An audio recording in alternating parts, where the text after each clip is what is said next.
Hello, good morning. What's new?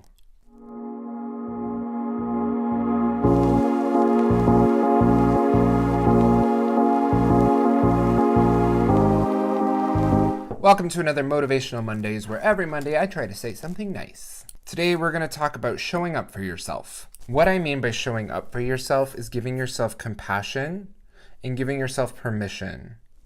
And what I mean by that is saying nice things to yourself when your impulse is to do otherwise.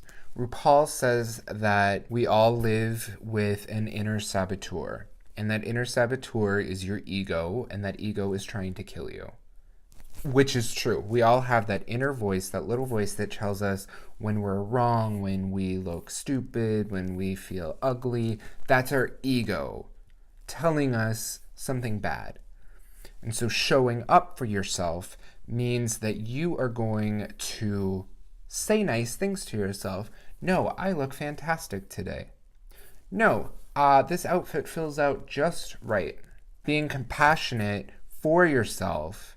I think the new term nowadays is self-care.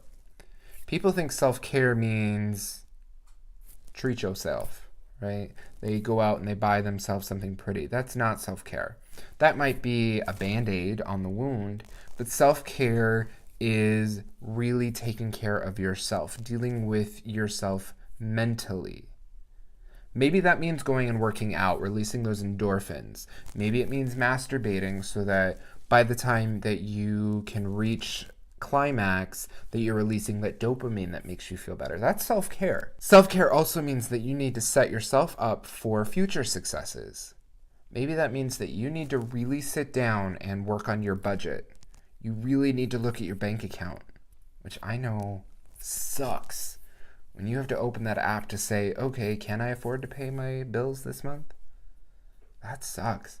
Self-care means that you're going to do it. To show up for yourself, you have to be clear on who you are, what you stand for, what defines you, and what you desire out of life. And you don't have to come up with that right away. But what you need to do is start the process of showing up for yourself. You have to figure out, who are you? What do you want? And who's going to stop you? Because at the end of the day, you're the only one in charge of making sure that you stay alive. No one else is responsible for your life. Once you come up with these things, you can make the right decision to lead you to the right place. Showing up for yourself means taking care of yourself. Showing up for yourself means saying nice things, being compassionate to yourself, and giving yourself permission to remove yourself from situations that are not healthy for you. What might be good for you might not be good for me. And me showing up for myself is removing myself from that situation because it's not positive for me. Showing up for yourself means that you honor yourself when the need arises. What it comes down to showing up for yourself is that you're making the decisions that are good for your personal health, your mental health, your emotional health, and your spiritual needs as you need it. Learn to say no and learn to show up for yourself. Be kind to one another.